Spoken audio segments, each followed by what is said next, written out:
سلام رفقا، حالتون چطوری؟ کساتک هستم و خیلی خوش اومدید به ویدیو امروز. آقا امروز بهترین سنس و هادو برای گوشی پلیرها آوردم. یه سنس و هاد همه چی تمام که بتونن باش همه رو رنده کنن.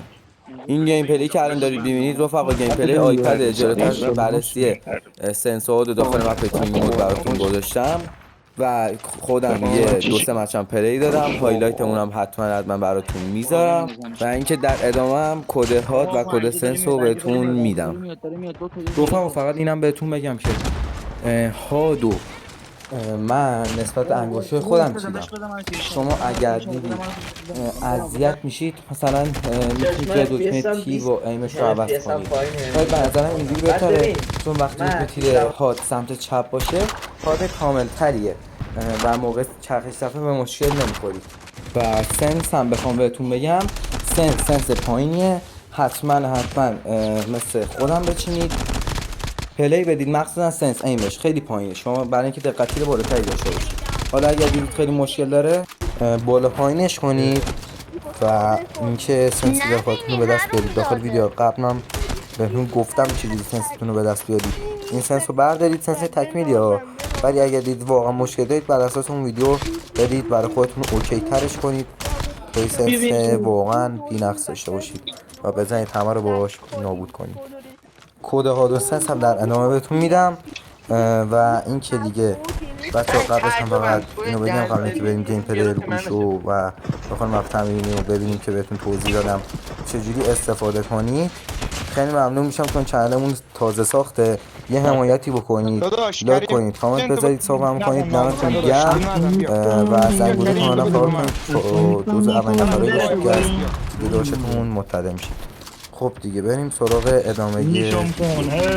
خب عشقا اینم گیم پلی ما رو موبایل، رو گوشی یکی از دوستام دمش گرم گوشی رو یک دو مچ پلی دادم. این گیم پلی یه مچشه کلا نکنید. منی که آیپدم و زیاد رو گوشی پلی ندادم، یعنی چند وقتی رو گوشی پلی ندادم، ببینید که به راحتی میتونم بزنم و کاملا تنظیمات اوکیه که برای منی که کلا دو مچ پلی دادم انقدر راحت بود. هادم که میبینید دکمه سمت چپه، همه چی رو داخل مپ تمرینی میریم الان براتون توضیح میدم. این گیم پلی هم گذاشتم ببینید برای منی که زیاد رو گوشی پلی ندادم و کلا یک دو مچ پلی دادم کاملا سنس اوکیه. پس قطعا شما میتونید این سنس رو بچینید و بهترین خودتون باشید. تا سنس ایم هم که میبینید واقعا خوبه، علاوه ایم هیچ مشکلی ندارم و سنس ایم یه مقدار پایینه. شما بهتره زیادش نکنید، چون رو همین سنس عادت کنید میتونید راحت لیزر کنید. ولی خب اگرم واقعا خیلی دیگه براتون سخته و مثلا بعد حدودا یک هفته دیدید نمیتونید بهش عادت کنید، اوکی عوضش کنید، یعنی تو بالا پایینش کنید، شات‌ها رو نکنید فقط داخل یه مچ. خدایی برای گیم پلی یه مچ واقعا خیلی خوبه و تنها نکتهش اینه که تنظیمات خوبیه. رفقا اینجا شده بگیرین بنگ، خدا وکیلی برای بار چندم هم دارم میگم. این سنس واقعا سنس تمیزیه که من توی یه مچ دارم اینجوری باش میزنم. حالا فکرشو کنید اصلا شما که گوشی پلیرید که واقعا دیگه باش خیلی خفن میزنید.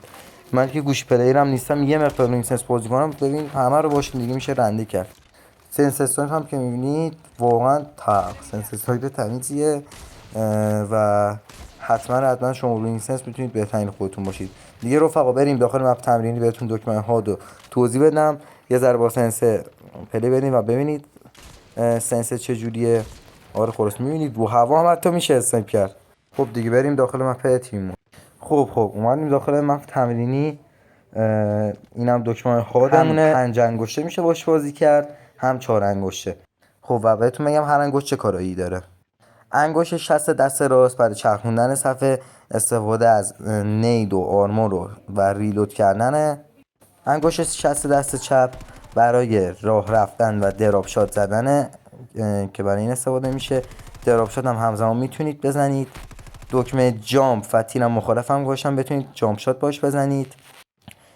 اشاره یه سمت چپ دست چپمون برای اسلاید زدن و تیر زدن استفاده میشه. اشاره سمت راستم برای استفاده از کلاس و ایم گرفتن و پرش یا همون جامپ و سویچ کانال استفاده میشه و میبینید که واقعا ایزیه و خود خفنیه. میتونید اگه دکترش براتون گنده است یه ذره کوچیکش کنید، ببینید من راحت میتونم باش بزنم، شما هم پس قطعا میتونید راحت باش پلی بدید. دکمه های موومنت هم جدا از هم حتما باید بزنیم تا بتونیم موومنت بهتری داشته باشیم. و برای کسایی که میخوان 5 انگشت پلی بدن دقیقا همینه، فقط برای دست چپشون انگشت وسطشون که انگشت بغل دستی اشاره حساب میشه اونم میاد و به جای اینکه با انگشت اشاره اسلاید و تیرو بزنند با انگشت اشاره اسلاید میزنند و با انگشت وسطشون تیرو میزنند. اینجوری میشه 5 انگشت هم یا 6 انگشتی هم میشه استفاده کرد که به نظر من دیگه رو گوشی 6 انگشتی بازی نکنید، هم دیدتون رو میگیره هم بهتون فشار میاد چون رو صفحه گوشی کوچیکه و بخواید 6 انگشتش استفاده کنید یه ذره اذیت میشید. داخل گیم هم واقعا مشخص شد چه سنس تمیزیه، ولی خب باز اینجا بهتون بگم که سنس اسنایپ رو یه جوری چیدن وقتی بازش میکنید این رو هد باز شه و بتونید راحت اسنایپ بزنید. و برای کسایی هم که نمایشی پلیر هستن این سنسور خیلی سنسور مناسبیه.